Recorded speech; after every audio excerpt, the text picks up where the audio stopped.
നമുക്കിന്ന് ഹിബിസ്കസ് വെച്ചിട്ടൊരു ജ്യൂസ് ഉണ്ടാക്കിയാലോ. നമുക്ക് ആദ്യം അതിനായിട്ട് നമുക്ക് ഹിബിസ്കസ് പറിക്കാൻ പോയാലോ. ഇത്ര ഹിബിസ്കസ് നമുക്ക് കിട്ടിയിട്ടുണ്ട്. ഇത് നമുക്ക് ജ്യൂസ് ആക്കിയാലോ. ആവശ്യമായിട്ട് ആദ്യം തന്നെ കുറച്ച് വെള്ളം ചൂടാക്കാൻ വെച്ചിട്ടുണ്ട്. ഇനി നമുക്ക് ആ വെള്ളം ചൂടാകുമ്പോഴത്തേക്കും ഈ ഹിബിസ്കസ് ഇട്ട് കൊടുക്കാം. ഹിബിസ്കസ് ഇട്ട് കൊടുത്തിട്ടുണ്ട്. ഇനി നമുക്ക് അതിന്റെ കളർ മാറുന്ന വരെ വെയിറ്റ് ചെയ്യാം. റെഡ് കളറായി വന്നിട്ടുണ്ട്. ഇനി നമുക്കത് ഒരു ഗ്ലാസ്സിലോട്ട് മാറ്റാം. റെഡ് കളർ വെള്ളം ഈ ഗ്ലാസ്സിലോട്ട് മാറ്റിയിട്ടുണ്ട്. ഇനി നമുക്ക് ലെമൺ ജ്യൂസും ഷുഗറും ആഡ് ചെയ്ത് കൊടുക്കാം.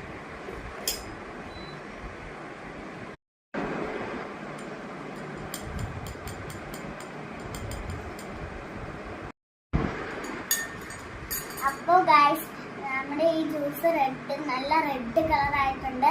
ഇനി നമുക്കൊന്ന് ടേസ്റ്റ് ചെയ്ത് നോക്കാം. അപ്പോൾ ഗൈസ്, സൂപ്പർ. നിങ്ങളൊന്ന് വീട്ടിൽ ട്രൈ ചെയ്ത് നോക്കണേ. ടാറ്റാ.